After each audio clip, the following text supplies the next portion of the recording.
롯데리아 계엄 모의를 꾸몄던 역술인 노상원 씨의 집에서 군 인사를 논의한 인사 명단이 나왔습니다. 2022년 윤석열 정부 인수위 당시에 작성된 걸로 보이는데 군 장성들의 이름과 출신은 물론 정치적인 면에서 순수한 군인이라는 평가까지 빼곡히 담겼습니다. 노 씨가 동그라미를 치고 총장, 의장이라고 쓴 인물들은 실제 윤석열 정부에서 육군 참모총장과 합참의장으로 진급했습니다. 정수아 기자입니다. 성범죄로 불명예 퇴역하고 오랜 기간 역술인으로 살아온 전직 정보사령관 노상원 씨. 롯데리아 계엄 모의로 상징되는 내란의 비선 수준을 넘어 군 인사를 두고 윤석열 정부 인수위와 깊이 소통한 걸 보여주는 문건이 자택 금고에서 발견됐습니다. JTBC 취재 결과 노상원 수첩 의혹을 수사 중인 종합특검이 최근 내란특검 사무실에서 이 문건 국방 인사 전략 방향을 열람했습니다. 2022년 대선 이후 윤석열 인수위에서 작성된 걸로 보이는 문건은 대장급 4명과 중장급 20명의 사진, 이름, 출신이 자세히 적혀 있습니다. 김승겸 대장 이름엔 펜으로 동그라미가 그려지고 화살표를 빼 의장이라 적혔습니다. 박정환 중장엔 동그라미와 별표가 쳐졌고 총장이라 함께 쓰였습니다. 전동진 중장 옆엔 지작이라 적혔습니다. 윤석열 정부 출범 후 군 최고요직 인사는 그대로 실현됐습니다. 2022년 5월 박 중장은 육군 참모총장에, 전 중장은 지상작전사령관에 임명됐습니다. 2022년 7월 김 대장은 윤석열 정부 첫 합참의장으로 취임했습니다. 이와 별개로 노상원 수첩에는 윤석열 정부 집권 2년차 군장성 인사에도 개입한 흔적들이 있습니다. 노상원 수첩에는 여인영, 박안수 이름과 함께 강은 차후라고 적혀 있는데 실제로 여인영은 국군 방첩사령관, 박안수는 육군 참모총장이 임명됐고 강호필은 대장으로 진급했습니다. 노상원 씨는 민간인 신분으로 현직 대령 등에게 인사청탁으로 금품을 받아 형사처벌된 전력도 있는데 역술인 노 씨가 윤석열 정부 군 인사에서 얼마나 영향력이 있었는지 보여주는 단면입니다. 민간인이잖아요. 노상원 씨는 당시에 어떻게 군장성 인사 문건을 갖고 있었을까요? 네, 한눈에 봐도 정부기관이 만든 공문서 형식을 갖추고 있었는데요. 부하 성추행으로 불명예 전역한 역술인의 금고에서 이 문건이 나온 겁니다. 네. 2년 전 경찰 조사 때 이 문건 입수 경위를 물었는데요. 노상원 씨는 국방부의 공식 문서가 아니다. 개인이 작성한 자료다. 네이버 검색하면은 다 나온다고 답했습니다. 네. 그런데 아주 내밀한 육군본부 인사정보 등도 있지 않냐고 되묻자 그런 건 네이버에 안 나오죠. 누군가가 갖다 준 것 같은데 기억에 없어요. 이렇게 말을 바꿉니다. 누군가 갖다 준 공공기관 문서라는 점은 인정한 셈입니다. 그 이후로 지금까지 노 씨는 일관되게 진술을 거부하고 있습니다. 네. 이 문건이 작성된 시점도 되게 중요해 보이네요. 맞습니다. 일단 주요 경력들이 2021년 12월 문재인 정부 마지막 군 장성 인사까지 반영돼 있습니다. 그 이후에 작성이 된 셈인데요. 문재인 정부를 현 정부라고 표현을 하고 있고 새 정부 인사기조라는 표현도 있어서 윤석열 정부 출범 직전인 인수위 시절로 추정이 됩니다. 노상원 씨가 윤석열 정부 출범 때부터 군 장성 인사에 개입할 정도로 비선 실세였음을 알 수 있습니다. 네. 자, 그러니까 2022년 대선 끝나고 윤석열 대통령이 당선되고 인수위 그 시절에 아마 작성됐을 것으로 추정할 수 있다 이 얘기네요. 이 문건에 손글씨로 쓴 대로 윤석열 정부의 첫 장성 인사가 현실이 되지 않았습니까? 그 손글씨는 노상원 씨 자신이 썼다고 인정을 합니까? 어떻습니까? 네, 저희가 우선 손글씨 비교를 해봤는데요. 문건을 보면은 김승겸 대장 옆에 의장이라고 적혀 있는데 네. 여기 노상원 수첩에 적힌 김의겸의 의, 국정원장의 장과 필체가 거의 유사합니다. 2년 전 경찰 조사 때 경찰도 왜 이런 손글씨를 썼냐고 물었는데 노 씨는 자신의 글씨가 아니라고 부인하지는 않고 모르겠다고만 답했습니다.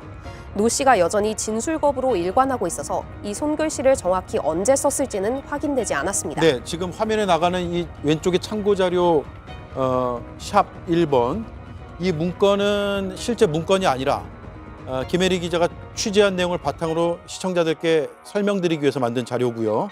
실제 자료에는 의장이라고 써 있는데 그 의장이라는 의자와 장자가 실제 메모의 필체와 똑같다. 이렇게 해석을 하면 되네요. 맞습니다. 네, 노상원 씨는 12.3 계엄을 위한 군 인사도 직접 짰다고 알려지지 않았습니까?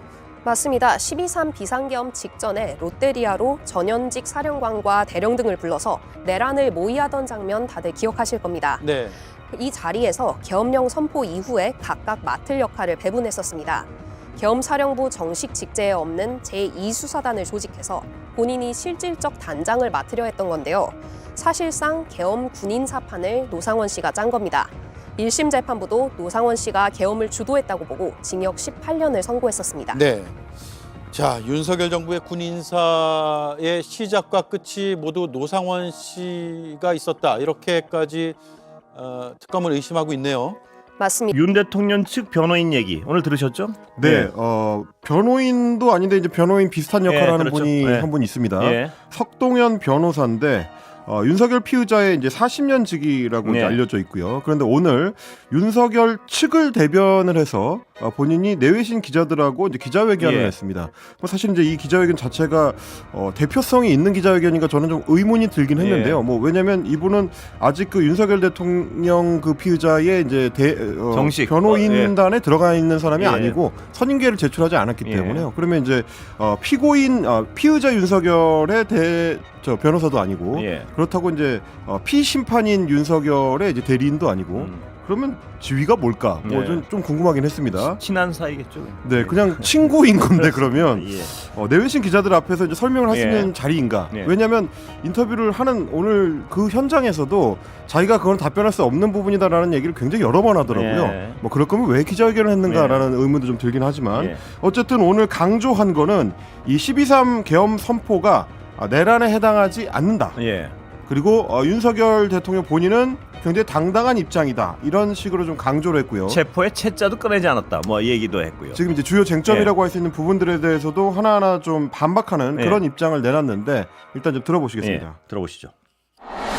해외로까지 전파되는 이러한 대통령의 그 선포 기자회견을 통해서 비상계엄을 선포했는데 정말 이걸 내란으로 본다면 내란을 예고하고 하는 내란을 이 어디 있나. 그리고 또 헌법 절차에 따라서 국회가 2-3시간 만에 계엄 해제를 요구한 사항 역시 헌법 절차에 대통령으로서 따랐습니다. 그러니까 그만두는 내란이 어디 있나 이런 생각을 하시고 있습니다. 다시 말해서 자, 이런 논리는 사실 이제 저희가 좀 익숙합니다. 왜냐하면 이제 윤석열 피의자도 12일에 대국민 담화를 할 때 거의 같은 얘기를 했거든요. 예. 그런데 지금 이제 석동현 변호사가 이제 변호인으로 선임이 안 돼서 그런지 법률적 문제에 대해서는 잘 모르시는 것 같아요. 예. 뭐 이를테면 내란이라고 공개 선언을 하는 내란이 어디 있느냐, 나 예. 내란합니다라고 하고 나서 하는 내란이 어디 있느냐라고 예. 이야기를 하셨는데 전두환도 저 내란합니다라고 하면서 내란을 일으키지는 않았습니다. 그거는 이제 그 판단은 뭐 기자회견을 했느냐, 혹은 뭐 내외신한테 밝혔느냐, 뭐 국민들이 알 수 있게 했느냐 그런 여부로 따지는 게 아니고요. 예. 이를테면 이제 형법 91조에 있는 국헌문란의 정의에 맞느냐 아니냐. 예. 그래서 이거는 국헌문란 행위에 해당하느냐 아니냐 그걸 따지는 거기 때문에 뭐 석동현 변호사가 한 얘기는 사실은 법리적으로는 별로 의미가 없는 해명이었다. 내란을 예고했다는 말이 계엄 선포하는 그걸 얘기하는 건가요? 그렇습니다.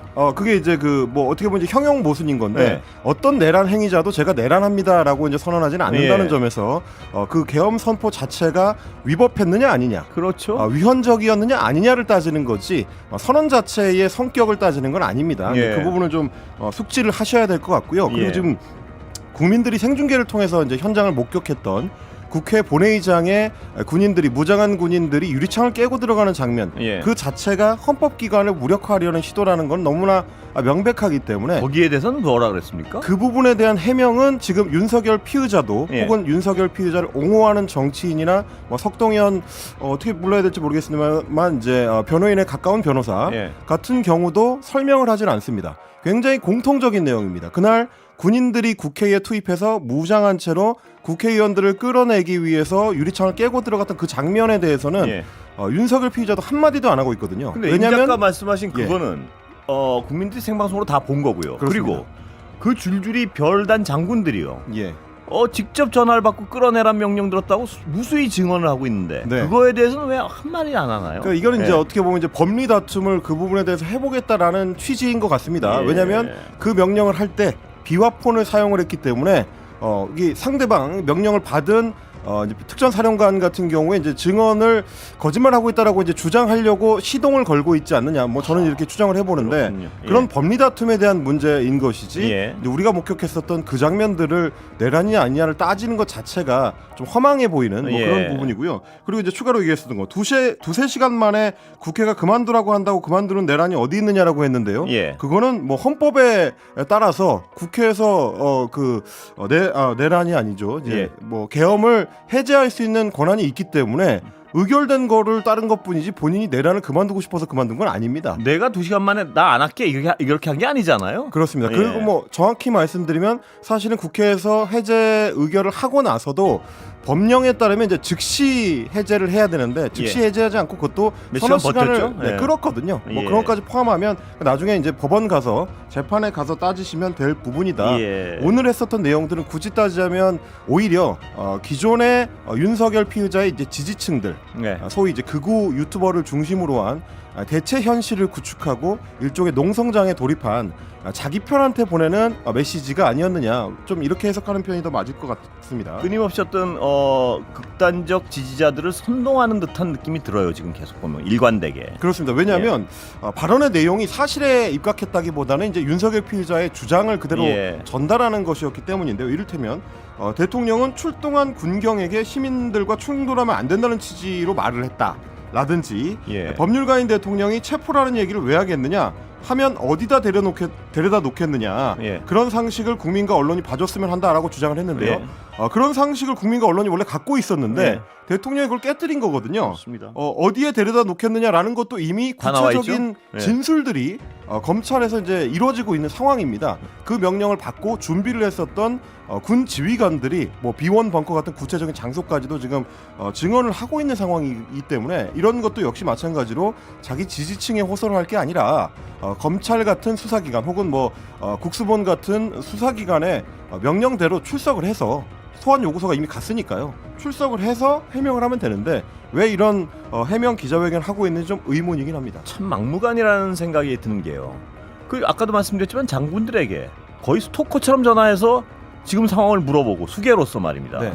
그리고 국회의원들을 끌어내라 그러고 표결을 못하게 하라 그러고 그 증언들이 그렇습니다. 쏟아지고 있는데 국민이 다 들은 그 증언들에 대해서 이런 방구 얘기를 안 하면서 일방적인 주장을 나열해요. 이게 과연 어떤 법률적인 목적은 아니구나 말씀하신 대로 그런 네. 느낌은 듭니다. 그래서 예. 정치적 선동의 목적이 예. 더 크지 않느냐. 뭐 어떻게 보면 정치적 내전을 획책하고 있는 바라는 예. 그렇습니다. 이제 국민들을 향해서 이제 그런 식의 어떤 메시지를 발신하고 있지 않느냐. 뭐 그런 의심이 드는 대목이고요. 예. 그러면서 이 수사 자체에 대한 이제 부정하는 발언도 있었습니다. 예. 헌정 체제에서 대통령의 헌법적인 판단을 도마 위에 올리려고 하면 그거는 헌법재판소에 재판을 해야 되는 거지 경찰의 국가수사본부나 공수처 이런 기관이 아니라고 생각한다. 예. 그러니까 수사를 하는 거는 잘못됐다. 오히려 이제 헌재에서 대통령의 헌법적 판단 아마도 지난번 대국민 담화에서 얘기했었던 소위 통치행위라는 거 예. 그걸 역시 마찬가지로 이제 주장하려고 하는 것 같은데요. 예. 그 대통령의 통치행위를 거의 무한대로 허용하는 거는 박정희 때 만들어졌던 이제 유신헌법에서 찾으시고요. 예. 87년 이래로 우리가 만든 이제 민주공화국 헌법에서는 그런 내용은 없습니다. 대통령의 헌법적 권한도 다 통제를 받고 헌법의 어떤 질서 안에서 이루어지는 것이지 마음대로 하고 싶다고 해서 뭐든지 할 수 있는 건 아니다. 마음대로 해놓고 나서 나중에 통치행위라고 우기면 그게 면책이 되는 것이 아니다. 이 점을 좀 강조를 드리고 싶습니다. 예. 대통령은 무슨 짓을 해도 된다. 이 얘기를 하고 싶은 것도 같고요. 예. 그렇습니다. 사실 통치행위를 강조하는 게 그런 예. 의도인 거거든요. 무슨 짓을 해도 된다. 네, 대통령은. 그거는 다 예. 대통령의 통치행위에 따른 판단이다. 이렇게 주장하려고 하는 걸로 예. 좀 추정이 되는 대목입니다. 자, 민주당 김병주 의원의 발언이 굉장히 또 주목을 끌던데요. 네, 오늘 MBC 라디오 김종배 네. 시선 집중에 출연을 해서 했었던 이 폭로가 상당히 좀 주목을 끌었는데요. 북파공작원, 그러니까 HID라고 하는데 북파공작원 특수부대원들을 왜 과천 판교 경기도 판교 이쪽에 예. 모아놨느냐, 예. 어떤 임무를 주려고 했느냐 이게 계속 좀 관심이었는데. 예. 구체적으로 어떤 임무였는지가 나왔습니다. 오늘 이제 김병주 의원의 폭로에 따르면 예. 첫 번째 임무는 선관위의 과장급들 그리고 핵심 실무자들 30명을 무력으로 제압을 해서 수방사의 비원 벙커로 데리고 오는 것이었다. 네. 그러니까 납치를 해오는 것이었다라는 얘기인데요. 김병주 의원의 인터뷰 내용을 직접 들어보시겠습니다. 들어보시죠. 첫 번째 임무가 보니까 성관위에 가서 네. 성관위의 과장들하고 핵심 실무자 30명을 무력으로 제압을 하고 예. 케이블 타이로 저 손목과 발목을 묶고 두건을 씌워서 비완 벙커로 데리고 오라. 납치하라는 얘기죠. 네, 그렇죠. 그래서 무력으로 제압을 해서 데리고 오라 해서 무력을 어느 정도 해야 되느냐 질의까지 했던 것 같아요. 그랬더니 케이블 타이로 손목과 발목을 묶고 두건을 씌워서 데리고 오라. 그렇게 지침을 주고 그런 준비를 했던 걸로 밝혀지고 있습니다.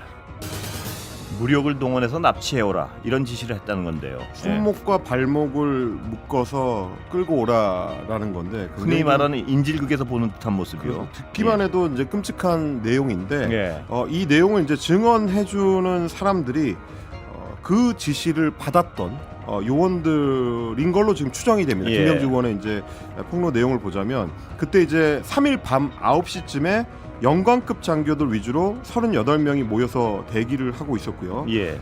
그 당시에 이제 정보사령관 문상호 정보사령관이 조금 있으면 중요한 임무가 떨어진다라는 지시를 해서 모여 있었다라는 거고 예. 비상계엄이 발령되고 난 뒤에 새벽 5시에 선관위로 출발한다라는 구체적인 임무를 받았다는 겁니다. 왜 예. 새벽 5시냐면 아침이 밝으면 선관위 직원들이 출근을 할 거기 때문에 예. 그 자리에 대기하고 있다가 리스트에 있는 인물들을 다 납치를 해서 끌고 오는 그런 구체적인 내용들까지 이제 브리핑이 이루어졌다는 거고요. 그래서 그걸 위해서 민간 차량이 20대 정도가 준비가 됐다.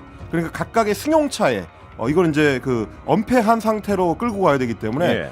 군 차량을 동원하면 안 되는 거고 그래서 별도의 승용차를 20대 정도 준비를 했다는 거고요. 20대면 이제 80명 정도가 탈 수 있는 거 아니겠습니까? 예. 38명의 요원과 30명 정도의 선관위 직원들을 납치하는 걸 구상하면 딱 그 정도의 숫자를 차량까지 다 세팅을 해서 준비를 했던 걸로 보입니다. 정말 그리고 비원 벙커에는 격실이 상당히 많기 때문에 한 개 팀에서 한 50개 정도를 확보하라는 임무를 받았다는 거니까요. 예. 그런 식으로 각 방에다가 격리를 한 상태로 뭐 신문하거나 이런 식의 이제 행위를 하려고 준비를 했던 걸로 보입니다. 이 실체가 드러나면 드러날수록요 정말 큰일 날 뻔했다는 생각이 그걸 피할 수가 없습니다. 그렇습니다. 예. 이제 이 반란 세력들 같은 경우는 당연히 이제 쿠데타가 성공을 하고 그 이후에 후속 조치들로 어떤 임무를 수행하겠다라는 예. 것까지 이제 구체적으로 준비를 하고 있었다는 거기 때문에요. 이게 단순히 국회의원들이 본회의장에서 2시간 반 만에 계엄 해제를 의결했기 예. 때문에 무사히 끝난 것이지 그 이후에 벌어졌을 일들 지금 이 계획 내용들을 들여다보면 정말 예. 끔찍하기 그지없다. 라는 말씀을 드릴 수밖에 없을 것 같고 왜 그런 말씀을 드리냐면 추가로 계속해서 지금 새로운 사실들이 밝혀지고 있는데 예. 민주당의 내란 진상조사단에서 오늘 추가로 폭로한 예. 내용이 김용현 전 국방부 장관이 12월 3일 11시 40분 그러니까 오전입니다. 예. 오전 11시 40분 국방 컨벤션 센터에서 있었던 한 오찬에서 이런 얘기를 했다는 겁니다. 국회가 지금 국방 예산으로 장난질인데 탱크로 확 밀어버려 라는 취지의 발언을 했다. 예. 이게 아마 이제 증언으로 확인이 된 것 같습니다. 그리고 이제 3일 그러니까 계엄 선포를 하는 그날 새벽에 김용현의 관절을 찾았다는 사람, 그러니까 양모 씨라는 민간인이 또 있었고 예. 이 사람에 대해서도 이제 수사가 이루어져야 된다라고 주장을 했는데 이거는 이제 전 정보사령관까지 이 내란 음모에 직접 개입하고 지휘했던 흔적이 지금 발견되고 있는 걸로 예. 따져보면 아마도 김용현을 중심으로 해서 민간이거나 혹은 이제 일명 오비라고 불리는 전역하거나 퇴역한 어떤 인물들 중심으로 별도의 팀을 운영했었던 흔적이 계속 좀 드러나고 있는 거 아닌가. 이 실체를 좀 밝혀야 될 것 같고요. 그러면서 조사단에서 이제 밝힌 내용에 대해서 국방부에서는 탱크 같은 어떤 전차를 동원하는 출동 명령은 없었다. 출동 준비는 없었다라고 해명을 했습니다만 공교롭게도 계엄 선포 당일인 3일 밤에 정보사령부 내에 특수임무 요원들이 모여 있었던 그 판교의 정보사 사무실에 예. 파주에 그 부대를 두고 있는 제2기갑 여단의 여단장이 와 있었다. 예. 이것까지 지금 폭로가 되고 있습니다. 그래서 혹시 계엄 이후를 준비한 거 아니냐. 그러니까 4일의 계엄이 성공하고 나면 여기에 이제 저항하는 시민들의 어떤 움직임이라든지 뭐 정치권의 움직임이 있을 수 있는데 그걸 전차를 동원해서 제압하기 위해서 위세를 보여주기 위해서 동원하려고 미리 준비했었던 거 아니냐. 이런 부분입니다. 이게 이제 확인을 해봤더니 노상원 전 정보사령관이 접근을 해서 과거에 함께 근무를 한 적이 있었던 이 구 제2기갑 여단장한테 김용현 장관이 국방부 태스크포스 같은 관련 임무를 줄 거니까 정보사의 판교 건물에 가서 네. 대기해라. 이렇게 이제 요청을 했다는 거고요. 그래서 실제로 이제 판교 사무실에 가 있었던 거죠. 정말 끔찍할 뻔했습니다. 정말 들으면 들을수록 아찔한 상황 직전까지 갔었다는 것이 증언으로 속속 확인되는군요. 네, 예. 93회 여단장이 지금 검찰에 소환돼가지고 이제 구체적인 내용들을 증언을 하고 있는데 몇 달 전부터 노상원 전 정보사령관이 전화를 해가지고 진급 얘기를 하면서 예. 김용현 장관이 TF 임무를 맡기려고 한다 이런 식의 이제 말을 반복을 했었고 그 계엄 당일에도 판교 사무실에 가서 이제 대기를 했었고 그때 노상원 전 사령관이 장관님이 너한테 좀 있으면 명령을 내릴 거다 이런 말을 반복을 했다는 겁니다. 예. 아마도 진급을 믿기로 해서 임무가 뭔지는 알려주지 않으면서 계엄 상황 이후에 대비해서 나를 묶어두려고 했었던 것 같다 이렇게 수사기관에서 진술을 했다고 합니다. 그리고요 JTBC 단독 지금 보도가 들어와 있는 것 같은데 네. 흥미롭습니다 이것도. 예. 네, 저희가 이제 롯데리아에서 내란 모의를 했다라는 말씀을 드렸었는데 노상원 전 정보사령관이 롯데리아에서 내란 모의를 한 이유가 예. 이게 자기의 집 앞이었기 때문인 걸로 이제 JTBC 취재 결과 확인이 됐다는 거고요. 예. 그리고 이제 거주지를 찾아가 봤더니 노상원 씨는 여기서 역술인으로서 또 역술이네요. 점집을 예. 운영해온 걸로 확인이 그러니까 됐습니다. 전직 정보사령관이 점집을 운영했다는 점집을 거죠? 운영했다. 그리고 노 씨가 사주를 봐줬다라고 하는 주변에 설명도 있었다라는 얘기가 아이고 좀 충격적이네요. 그러니까 이 충격적입니다. 어떤 이 윤석열 피의자의 주변에는 역술인들이 주요 역할을 명태균 씨도 그 비슷한 역할을 했던 걸로 보이고요. 예. 그리고 이제 뭐 이번에 건진. 체포가 된 건진 예. 법사 같은 경우도 역시 마찬가지고 예. 주변에 왜 이렇게 역술인들이 모여 있었는지 그리고 그 사람들이 왜 주요한 역할을 했었던 것인지 좀 의문이 들지 않을 수가 없습니다. 좀 과장하면 역술 정권이에요 보면. 예. 그 사실은 예. 뭐 윤석열 그 피의자가 대선 후보 시절부터 손바닥에 왕자가 있지 왕자를 않습니까? 새기고 예. 토론회에 나왔었던 때부터를 따져보면